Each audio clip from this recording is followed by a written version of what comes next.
오늘 본문은 예수님께서 재림에 대해 하셨던 7가지 비유 중에서 6번째 비유입니다. 5번째 비유가 열처녀 비유였고, 주님께서는 그 비유의 결론을 그런즉 껴있으라, 너희는 그날과 그때를 알지 못하느니라 라고 하셨습니다.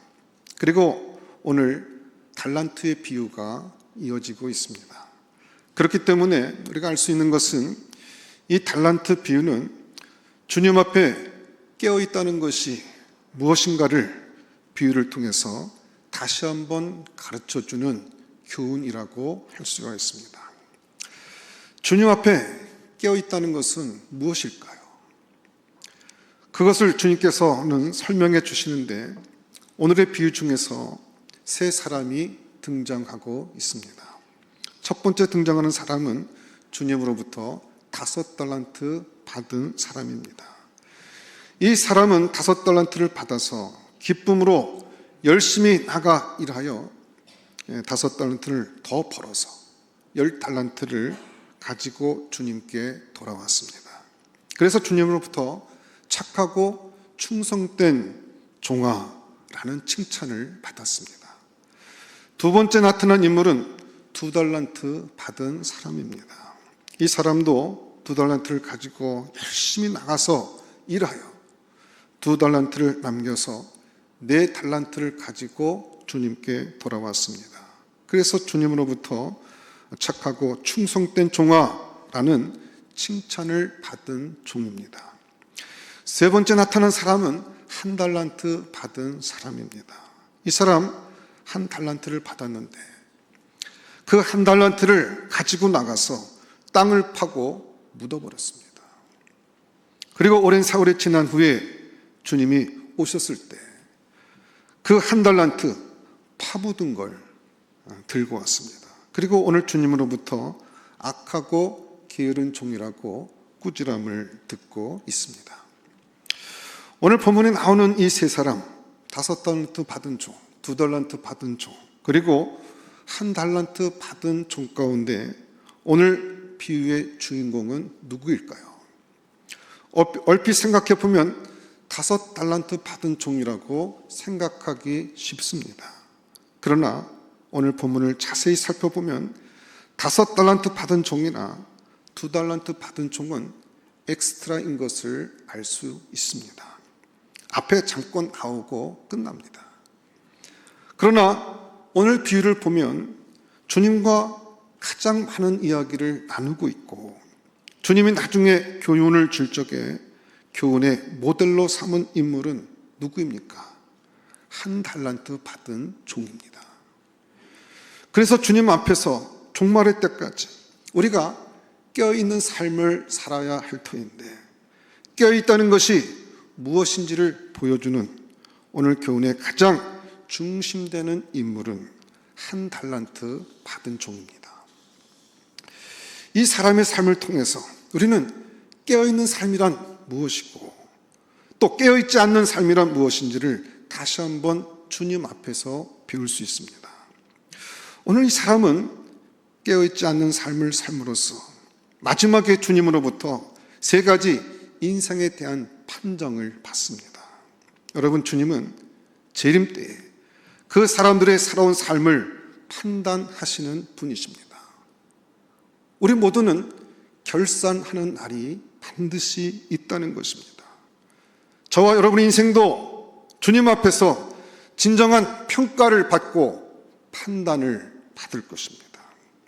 이 1달란트 받은 사람이 오늘 본문의 주님으로부터 받은 3가지 판단은 무엇일까요? 30절에 그 판단 중에 하나가 나와 있습니다. 이렇게 주님 말씀하십니다. 이 무익한 종을 바깥 어두운 데에 내쫓으라. 거기서 슬피 울며 이를 갈리라 하니라. 이 무익한 종이라고 했습니다. 1달란트 받은 사람의 인생은 주님께서 보실 때 무익한 종이었습니다. 유익을 끼치지 못하는 인생이었습니다. 그가 나름대로 주님으로부터 받은 시간의 달란트가 있었습니다. 그가 받은 재능의 달란트가 있었습니다. 기회의 달란트가 있었습니다. 그러나 그것을 전혀 유익을 남기지 못하는 삶을 그는 살았습니다. 오늘날 우리가 이 세상을 사는데도 자기 생애를 50년을 살았든 20년을 살았든 100년을 살았든 간에 그 인생의 시간을 통해서 정말 귀한 가치를 남기지 못하고 유익을 남기지 못하고 가는 사람들이 있습니다. 그 사람들은 주님 보시기에 실패한 삶입니다. 세상에서도 실패한 삶이지만 결정적으로 하나님 나라에서 완벽하게 실패의 삶으로 규정되는 삶, 그것은 남에게 유익을 끼치지 못한 인생이라는 것을 우리는 생각해야 합니다. 두 번째로 이 사람에 대한 주님의 판단이 또 26절에 나오고 있습니다. 그 주인이 대답하여 이르되 악하고 게으른 종아. 여기서 게으른 종이라고 말하고 있습니다. 이 사람은 이웃에 대해서는 열매를 맺지 못하고 유익을 주지 못하는 인생이었고 그 자신의 삶에 대한 태도, 자기에게 대한 태도에 있어서는 게으른 종이었습니다. 이웃에게는 무익하고 그리고 자신에게는 게으른 인생이었습니다. 이 사람 게으른 인생인 것을 보면 이 사람은 하나님이 주신 건강, 시간, 재능, 기회, 모든 기회들을 땅에 파묻어 놓고 살았습니다. 활용하지 않았습니다. 낭비했습니다. 시간을 낭비했고 재능을 낭비했고 그리고 무엇보다도 자기의 생을 낭비했습니다. 인생 낭비죄에 해당되는 것입니다. 이 사람 게으른 삶을 사는 것으로 평가되어졌습니다. 이 사람은 주님 앞에 막판에 겨우 본전 들고 왔습니다. 우리는 본전이라도 남긴 게 어딘데, 요즘 세상 말로 먹튀가 많은데 이렇게 생각하기 쉽지만 여러분, 주님은 절대로 본전으로 만족해하지 않습니다.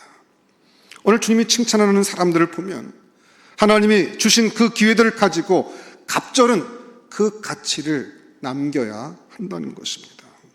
우리 생애가 20년밖에 하나님 안 주셔서 20살을 살다가 세상을 떠날 적에 그 사람의 그 20년을 정말 귀하게 사용해서 40년 이상 산 것처럼의 가치를 창출하고 가는 질적인 삶을 살아갔을 때 하나님께서는 그를 착하고 충성된 종이라고 부르는 것입니다.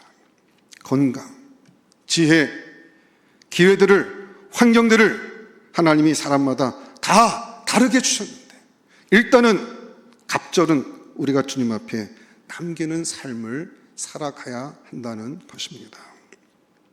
그러나 갑절을 못할 적에는 마땅히라고 해서 주님이 의무적으로 주신 규정이 있습니다. 27절에 보면 그러면 내가 마땅히 내 돈을 취리하는 자들에게나 맡겼다가 내가 돌아와서 내 원금과 이자를 받게 하였을 것이니라 하고, 오늘 주님은 본전으로 만족하지 아니하십니다. 갑절의 기쁨을 주님께서 맛보기를 원하시지만 또 동시에 마땅히 의무적으로라도 이자는 남겨야 한다는 것입니다. 이 사람은 다른 사람에게는 유익을 남기지 못하는 무익한 종이었고 자신의 삶에 대한 태도는 게으름이었습니다. 문제는 왜 이 사람은 이렇게 게으르게 되었는가 하는 것입니다. 이 사람에 대한 주님의 세 번째 판단에서 우리는 그 원인을 유추해 볼 수 있습니다. 악하고 게으른 종아, 이 사람의 삶에 대한 주님의 판단은 악하다는 것이었습니다. 우리가 본문을 보면서 조금 의아하게 여기는 부분이 있습니다. 사실 이 사람 윤리적으로 잘못한 것 없습니다. 본전을 떼먹지 않았거든요. 그런데 왜 주님은 이 사람을 향해서 악하다고 말씀하고 있습니까? 여러분, 성경에서 악하다, 선하다고 말할 때 윤리적인 차원에서 그 의미를 사용하지 않는 것을 알 수 있습니다. 물론 윤리적인 의미도 포함되어 있지만 그게 전부가 아닙니다. 더 깊은 의미가 있습니다. 그것은 관계가 바른 것을 성경은 선하다고 하고 관계가 잘못된 것을 성경은 악하다고 합니다. 내가 누구에게 해악을 끼치지 않았다 할지라도 근본적인 관계가 잘못되어 있으면 그것은 주님이 보시기에 악한 것입니다.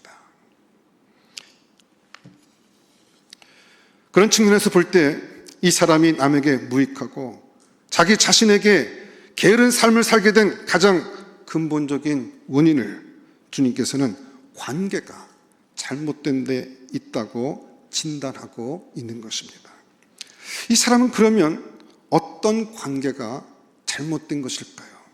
오늘 본문에서 볼 수가 있습니다.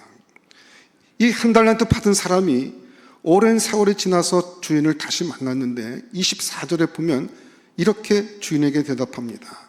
한 달란트 받았던 자는 와서 이르되 주인이여 당신은 굳은 사람이라 심지 않은 데서 거두고 해치지 않은 데서 모으는 줄을 내가 알았으므로.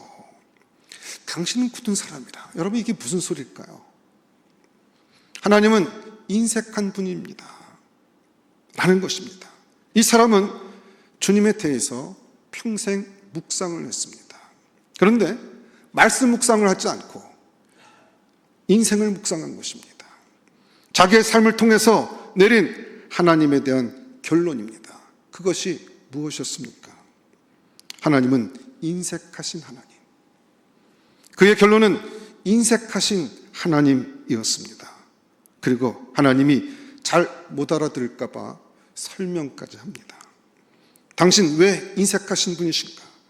심지 않는 데서 거두고 하나님을 향해서 이렇게 말합니다. 심지도 않고 그냥 거두려고만 하고 그 다음에 해치지 않은 데서, 즉 나눠주진 않고 모으려고만 하는 줄을 알았습니다. 이 사람은 하나님에 대해서 뭔가 깊은 잘못된 인식이 있습니다. 삐뚤어진 인식이 있습니다. 그는 그 인식 때문에 그의 삶에 문제가 생겼습니다. 25절에 보면 그를 지배한 감정은 무엇이었습니까? 두려워하여였습니다. 하나님이 내 인생을 축복하지 않고 내 인생에 대해 사사건건 까다롭게 구시고 그리고 인색하게 대하시고 내 인생에 좋은 건 다 뺏어가시고 나를 힘들게 하시는 분이라고 생각할 때 여러분 얼마나 그의 미래가 두렵겠습니까? 하나님이 나를 골탕 먹이려고 작정했다고 생각할 때마다 그 하나님 앞에서 자기 인생의 미래와 그 모든 것이 얼마나 불편했겠습니까? 그는 삶에 대한 열정, 창조적인 마음 다 빼앗겼습니다. 인생에 남은 것은 하나님에 대해 상처받은 마음이었습니다. 하나님은 나에게 인색하게 대하시는 분이라는 생각입니다. 하나님은 내 인생에 대해서 너무 척박하게 대하셨습니다. 그러므로 그 하나님이 나는 두렵습니다. 내 인생 가운데 고난과 환난만 퍼부으시는 하나님 앞에서 무슨 삶에 대한 열정을 갖고 그가 살 수 있겠습니까? 무신론자라면 무시하고 살 수 있겠지만 하나님을 아는 신앙인으로서 이 사람은 자신의 삶에 대한 능동적이고 창조적이고 열정적인 정서를 도저히 느낄 수 없었습니다. 그의 삶에는 두려움이 가득합니다. 왜 이 사람은 이처럼 실패한 삶, 부정적인 삶, 그래서 남에게는 유익을 남기지 못하고 자신의 삶에 대해서는 무기력하고 게을러진 이렇게 완전히 무너진 삶을 살게 되었을까요? 한마디로 하나님과의 관계에서 왜곡된 생각이 들어왔기 때문에 그렇습니다. 이 사람 가만히 보면은 하나님께로부터 또 하나님에 대해서 뭔가 깊은 상처를 받았습니다. 하나님이 자기 자신에 대해서 굉장히 인색하게 대한다는 것을 알고 괴로워했습니다. 이 사람의 영혼의 문제는 다른 사람이 상처를 준 것이 아닙니다. 하나님이 나를 무시했다는 생각입니다. 이 사람은 주인이 멀리 떠나려고 할 적에 종들한테 무언가를 맡기시기 시작하는 것을 알고 기대를 가졌습니다. 본문에 보면 재능대로 달란트를 맡겼다고 했지요. 하나님은 재능대로 달란트를 주시는 분이었습니다. 동료 중에 한 사람이 5달란트 받을 재능이 있다고 주님께서 판단하셔서 5달란트를 주셨습니다. 5달란트 맡겼다는 것은 그의 재능에 대한 하나님의 인정이었습니다. 그의 잠재력에 대한 인정이었고 또한 그의 가능성에 대한 인정이었습니다. 그의 인생의 미래 창조성에 대한 인정이었습니다. 5달란트 받은 사람은 너무나 기뻤습니다. 그래서 곧바로 나가서 열정을 가지고 자기 인생 안에 자기가 받은 달란트를 심고 열매를 거두기 시작합니다. 2달란트 받은 사람도 하나님 앞에 감격해서 나갔습니다. 이 사람은 그 2사람을 보면서 여러 가지 생각으로 착잡했을 것입니다. 아, 하나님이 똑같이 주시지 않는구나. 사람마다 재능에 따라 다르게 주시는구나. 근데 저 사람한테 5달란트를 주시는구나. 나는 저 사람보다 더 능력이 떨어지지 않는데, 나 가능성 있는 사람인데 하나님은 나를 어떻게 내 능력을 평가하실까 궁금했을 것입니다. 5달란트는 주실 거야. 아니면 주님께서 나를 조금 더 잘 평가해 주셔서 어쩌면 10달란트를 나에게 주실지도 몰라. 2달란트 받는 사람을 보았을 때 그는 섬뜩했을 것입니다. 아유, 주님이 저 사람은 2달란트로밖에 평가를 안 하셨네. 나는 어떻게 평가할까? 그런데 웬걸요, 자기 앞에 딱 서시더니 딱 1달란트를 주시는 것이었습니다. 상처를 받습니다. 아니, 주님, 저를 도대체 어떻게 보시는 것입니까? 왜 저에 대해서 이런 평가밖에 안 하십니까? 왜 불공평하십니까? 내 삶에 대해서 당신께서 기회를 좀 주십시오. 나도 그런 기회를 주시고 그런 환경을 주시고 그런 사람을 만나게 하시고 그런 위치에 나를 한번 좀 올려봐 주십시오. 나도 할 수 있습니다. 난 능력이 있습니다. 그런데 왜 주님께서는 저로 항상 1달란트밖에 안 주십니까?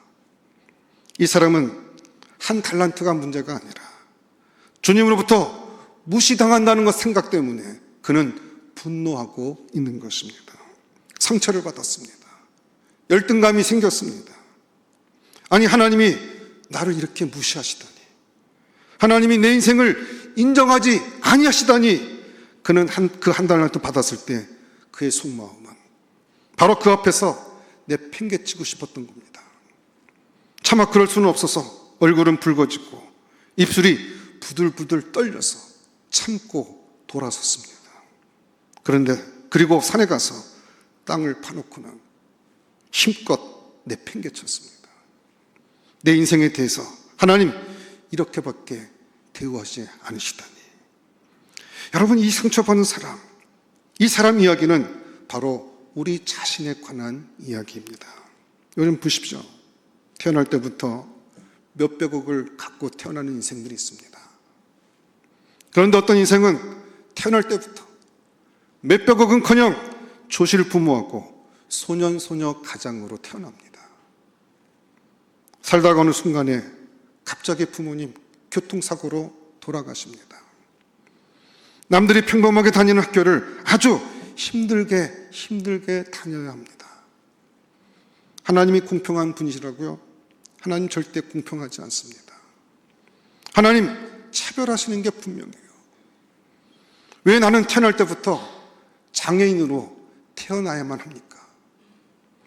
왜 우리 가족은 이유 없이 이런 고난과 재난 가운데서 가슴 떨어야 하는 것입니까? 왜 하나님은 나에게 기회를 똑같이 주시지 않는 것입니까? 똑같은 젊음을 가지고 살아가는데 저는 더 애쓰고 노력하면서 공부하면서 애썼습니다. 성실하게 몸부림쳤습니다. 그런데 어떤 집 아들은 고등학교 때 그렇게 공부를 안 해가지고 대학에 못 가더니 그 부모가 유학을 보냅니다.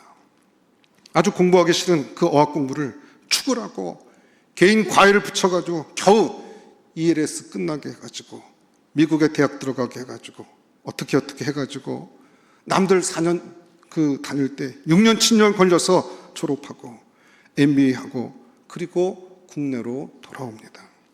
35쯤 됐는데 나는 지금 대리 계장 과장으로 정말 밤잠 안 자고 일하는데 그 친구는 스타트가 부장부터 시작합니다. 조금 있으니까 이사가 되고 좀 더 있으니까 부사장 되고 40대에 회장이 됩니다. 얼마나 하나님 불공평합니까? 나도 저 자리에 한번 앉혀줘 보십시오. 나도 할 수 있습니다. 이거 우리 모두가 하는 소리죠. 하나님, 왜 저를 무시하십니까? 왜 제겐 그와 같은 기회를 주시지 않습니까? 저에게도 5달란트 한번 맡겨보십시오. 나도 잘할 수 있습니다. 나 능력이 있습니다. 충분히 할 수 있습니다. 그런데 하나님은 계속 평생 1달란트의 기회밖에 안 주시는 겁니다. 인생의 마지막 순간에 하나님께 분노하지 않겠습니까? 하나님에 대해서 어떻게 풍요로운 하나님이라는 소리가 나올 수 있겠습니까? 그렇게 말하면 가식이죠. 다른 사람들은 하나님을 풍요로운 분이라고 찬양도 하고 간증도 하지만 내 인생을 통해서 만난 당신은 항상 나를 힘들게 하는 분이셨습니다. 당신은 인색한 하나님입니다. 내게 있어서만은 아무것도 심지 않으시고 거두려고 하시고 나누어주지 않고 모으려고 하시는 분이십니다. 내 인생의 실패한 원인이 당신에게 있습니다. 이것이 이 1달란트 받은 사람이 하나님 앞에 던졌던 마지막 도전이었습니다. 여기에 대해서 우리는 어떻게 생각해야 되겠습니까? 여러분, 오늘 여기서 보면 이 사람은 아주 중대한 착각 가운데 있었던 것을 보게 됩니다. 첫 단추를 잘못 꼈습니다. 어떤 착각을 했습니까?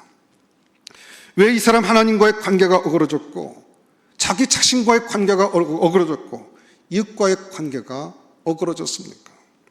하나님 앞에서는 악한 자가 되었고 자기 자신에 대해서는 게으른 인생이 되었고 사회에 대해서는 무익한 인생이 되었습니까? 이유가 무엇입니까? 여기서 우리가 본문에서 볼 수 있는 것은 그의 비교의식이었습니다. 그는 사람들이 왕왕 빠지는 외양과 크기에 의해서 인생을 평가하려는 세상적 오류를 범했던 것입니다.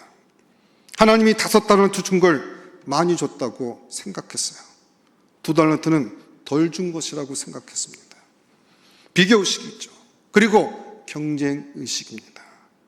자기는 최소한 2달란트 아니면 5달란트 정도는 받을 사람이라고 생각하고 돈 주는 사람 앞에 그가 섰습니다. 그런데 1달란트밖에 안 주니까 그는 분노하는 것입니다. 그런데 1달란트 받은 것 때문에 분노하는 그의 마음속은 어떤 것입니까? 여러분, 이 5달란트, 2달란트, 1달란트가 정말 차등적이었을까요? 그건 사람들의 생각입니다. 세상의 생각입니다. 마귀의 생각입니다. 세상의 기준입니다. 오늘 성경에 주님의 기준을 보십시오. 주님 앞에는 5달란트나 2달란트나 똑같이 작은 것이었다는 것을 오늘 본문에서 볼 수가 있습니다. 어디서 볼 수 있습니까? 5달란트 받았던 사람이 가서 5달란트를 남겨서 10달란트를 가지고 왔습니다. 그런데 그 5달란트 가져온 그 종을 향해서 주님의 판단이 21절에 나옵니다. 우리 한번 21절 한번 같이 한번 읽어보겠습니다. 21절 뭐라고 주님께서 판단하셨는지 같이 읽겠습니다. 시작. 그 주인이 이르되 잘하였도다 착하고 충성된 종아, 내가 적은 일에 충성하였으며 내가 많은 것을 내게 맡기리니 내 주인의 즐거움에 참여할지어다 하고, 여러분 이 5달란트에 대해서 뭐라고 했습니까? 내가 작은 일에 충성했으니 많은 것을 맡기겠다. 그런데 이 2달란트 받았던 사람이 2달란트를 남겨서 4달란트를 가지고 왔습니다. 거기에서 23절에 보면 이 사람에 대해서 말하는데 10달란트 받은 것과 비교해서 내가 좀 더 적은 일에 충성하였으니 좀 더 작은 것을 맡기겠다. 주님께서 이러지 않습니다. 평가가 5달란트 받은 사람이나 2달란트 받은 사람이 2달란트 더 그 확장시켜서 가져온 그 사람을 향해서 했던 칭찬이 똑같아요. 우리 한번 다시 한번 읽어보겠습니다. 23절 같이 읽겠습니다. 시작. 그 주인이 이르되 잘하였도다. 착하고 충성된 종아, 내가 적은 일에 충성하였으매 내가 많은 것을 내게 맡기리니 내 주인의 즐거움에 참여할지어다 하고, 주님의 눈을 볼 때 5달란트도 작은 것이고 2달란트도 똑같이 적은 것이었습니다. 또 10달란트도 똑같이 많은 것이고 4달란트도 똑같이 많은 것입니다.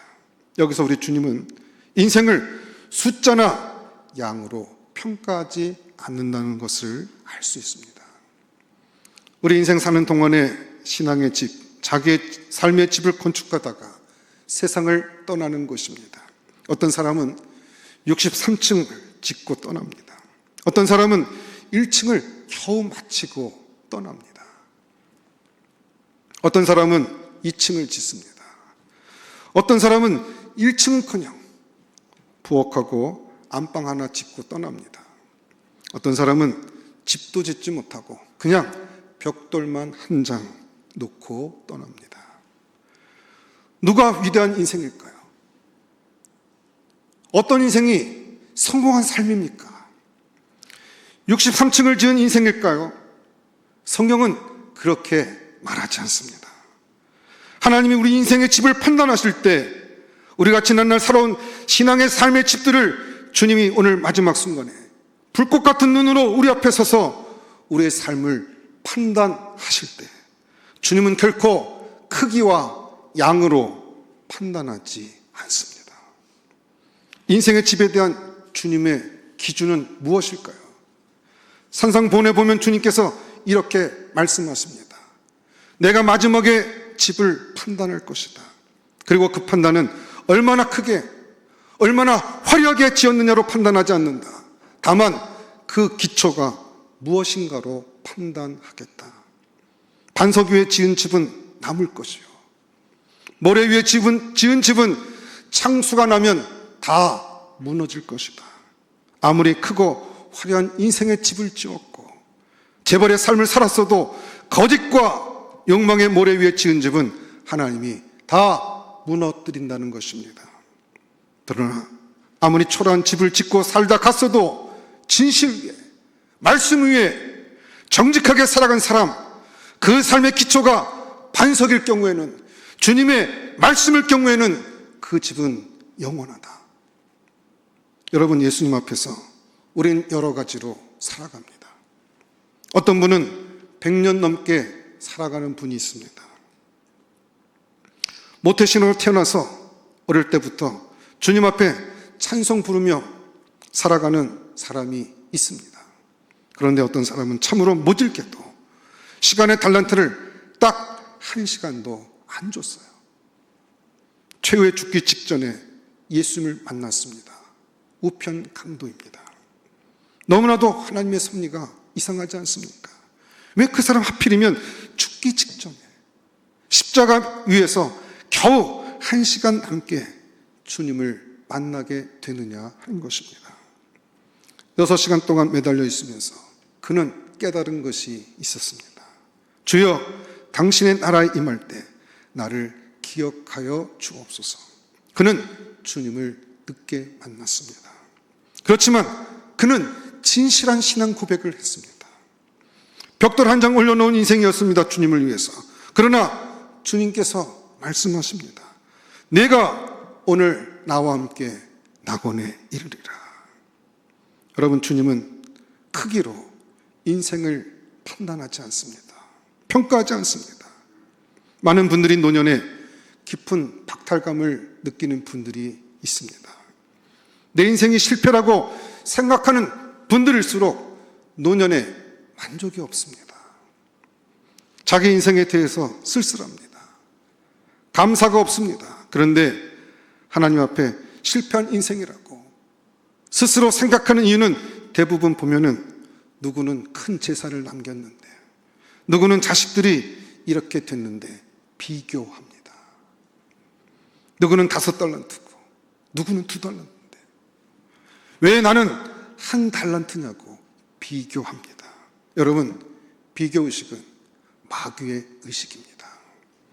비교의식은 세상의 의식입니다. 주님은 결코 그렇게 비교하지 않습니다. 주님 앞에서는 5달란트나 2달란트나 1달란트나 똑같은 작은 것이요, 같은 가치입니다. 재능의 차이, 시간의 차이, 환경의 차이, 그 가치는 우리가 세속적인 기준으로 평가할 수 없는 것입니다. 우리가 이러한 세속적이고 마귀적인 의식 구조에 따라 인생의 집을 짓는다면 우리는 마지막에 결단코 망할 수밖에 없습니다. 마지막에 일을 가는 일이 생긴다는 것입니다. 오늘 주님이 말씀하십니다. 비교의식, 경쟁의식 없이, 열등감이나 우월감 없이 자기에게 주어진 대로 최선을 다해서 성실하게 사는 자, 그에게 주님이 항상 작은 것에 충실한 자에게 주님의 것을 맡기신다고 말씀하고 있는 것입니다. 오늘 비유의 결론은 이렇게 되어 있습니다. 28절, 29절 우리 한번 같이 한번 보겠습니다. 28절, 29절 말씀 우리 한번 같이 읽겠습니다. 28절, 29절입니다. 시작. 그에게서 그 1달란트를 빼앗아 10달란트 가진 자에게 주라. 무릇 있는 자는 받아 풍족하게 되고 없는 자는 그 있는 것까지 빼앗기리라. 하나님 나라는 마지막에 빈익빈 부익부로 갈라집니다. 그런데 빈익빈 부익부의 문제는 돈의 문제가 아니라 믿음의 문제입니다. 작은 것에 충실한 삶의 자세를 가지고 산 사람에게는 하나님께서 더 풍성한 기회와 재능을 주시고, 그 작은 것 하나에 신실하지 못한 자에게는 그 있는 기회와 재능과 건강과 시간마저 빼앗기리라. 여러분, 주님 우리 인생의 마지막에만 우리 인생을 결산하지 않습니다. 저는 주님은 중간 결산을 자주 하시는 분이라고 여기고 살아갑니다. 1년마다 우리의 삶은 중간 결산을 해야 됩니다. 분기마다 결산해야 됩니다. 매월 결산해야 됩니다. 주간마다 결산해야 됩니다. 하루마다 결산합니다. 그러면서 주님 앞에서 항상 그렇게 저녁 하루를 마쳐야 합니다. 주님, 오늘 제게 하루에 달란트를 주셨고, 하루에 건강을 주셨고, 하루에 재능을 주셨는데 제가 2달란트를 남겼습니다. 오늘 제가 남과 비교하고 조상과 환경을 탓하고 기회를 주지 않은 하나님을 향해서 원망과 분노의 마음을 갖고 살지는 않았습니까? 열등감에 시달리며 남과 비교하면서 스스로 자학하면서 살지는 않았습니까? 주님, 제가 비교의식과 경쟁의식에서 자유롭게 도와주시옵소서. 오직 주님이 내게 맡기신 그 재능, 그 시간, 그 기회를 내게 주신 베스트로 알아서, 최선으로 알아서, 하나님께서 내게 허락한 축복으로 알아서 그 하나에 성실하게 살아가게 하여 주시옵소서. 충성하는 마음을 내 가운데 허락해 주시옵소서. 그러고 살면요, 주님은 하루 결산을 끝나면서, 그래, 내가 오늘 2달란트를 남겼구나. 내가 내일에는 내가 너를 축복해서 2달란트를 다룰 수 있는 재능과 능력과 창조성을 부여해 주마. 여러분, 주님은 창조주이십니다. 우리에게 기회를 만들어 주실 수 있는 분입니다. 우리의 환경을 얼마든지 바꿔줄 수 있는 분이십니다. 건강도 바꿔줄 수 있는 분입니다. 우리에게 재능도 부어줄 수 있는 창조주이십니다. 그분이 어떤 사람을 더 풍족하게 하고 더 창조적으로 재능을 사용하게 하고 어떻게 그 삶을 더 풍성하게 축복하십니까? 믿음을 가지고 열정을 가지고 주 앞에 감사하는 심령들입니다. 작은 것에 감격이 있는 인생입니다. 그런데 그 감격은 없고 자기를 다른 사람과 비교하면서 자기를 괴롭히고 분노하고 원망하고 환경 탓하고 조상 탓하고 부모 탓하고 남들과 비교하면서 그리고 자기 인생을 두려움으로 살아가는 사람은 미래가 없습니다. 그런 인생은 소망이 없는 것입니다. 그래서 우리는 한 해를 마칠 때마다 분기를 마칠 때마다 한 주간을 마칠 때마다 하루 저녁에 잠자리에 들 때마다 하나님 앞에 주님 이 지극히 작은 하루에 충성할 수 있게 하셔서 감사합니다. 내일도 충성할 수 있게 도와주시옵소서. 남과 비교하지 않고 주님께서 내게 주신 이 작은 것에 충성하며 매일의 삶을 신실하게 살아가게 될 때 그 인생을 주님은 충성된 착한 종이라고 부르시는 것입니다. 힘들 때 외로울 때 문득 어느 순간에 남과 비교하다가 너무 초라하다고 자신이 느껴질 때 그 열등감에서 여러분 해방되셔야 됩니다. 벗어나셔야 됩니다. 하나님이 그 한 달란트는 여러분에게 최선으로 주신 것입니다. 그건 하나님의 최선입니다. 아무리 힘들고 어려운 상황 속에서도 하나님이 내게 주신 것은 내게 가장 값진 것이기 때문에 하나님께서 우리에게 허락하신 것입니다. 그것은 고난이라고 하는 변장을 하고 찾아온 하나님의 축복일 수 있습니다. 재앙이라는 것을 통해서 다가온 하나님의 엄청난 선물일 수 있습니다. 우리에게 주어진 모든 것에 대해서 감사하고 감격하고 믿음을 갖고 적극적으로 삶을 개척해 나가는 인생에겐 두려움이 없습니다. 왜요? 하나님이 항상 최선을 다해주시고 하나님 나를 축복하기를 원하시고 최선을 다하는 자에게 더욱 풍성케 하시는 주님이시라는 것을 믿는 사람들은 미래에 대한 두려움이 없는 것입니다. 과거에 대한 열등감과 죄책감과 자학 속에서 자기 인생을 더 이상 땅에 파묻어 놓아서는 안 됩니다. 여러분, 우리 인생은 오는 시간과 가는 시간이 다릅니다. 오는 순서가 다르고 가는 순서가 다릅니다. 우리 각자의 삶은 몇 년을 하나님 앞에 살다 갈지 모릅니다. 그러나 그 남은 시간에 최선을 다해서 사는 자에게는 주님께서 더 풍족하게 하신다고 말씀하고 있습니다. 무릇 있는 자는 받아 더 풍족하게 되고 없는 자는 그 있는 것까지 빼앗기리라. 인생은 과거에 의해서 결정되는 것이 아니라 현재의 나의 결단과 삶의 자세에 따라서 우리의 미래는 바뀔 수 있는 것입니다. 주의 풍성한 축복이 저와 여러분에게 임하시기를 주의 이름으로 축원합니다. 하나님 감사합니다. 오늘 이 아침에 참으로 연약하고 부족하지만 주 앞에 서는 날에 착하고 충성된 종이라 주 앞에 주님의 마지막 판결을 받을 수 있는 믿음의 종들이 되어서 이 땅을 살아가게 될 때 하나님 백성답게 살아가는 믿음의 종들이 다 될 수 있도록 은혜 허락하여 주시옵소서.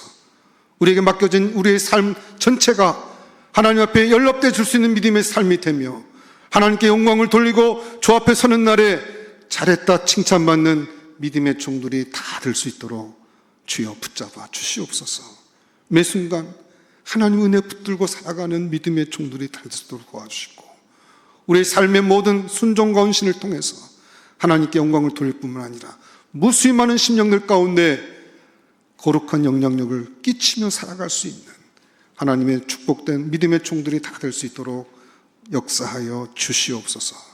모든 것 감사하옵고 예수님 이름으로 기도드렸사옵나이다. 아멘.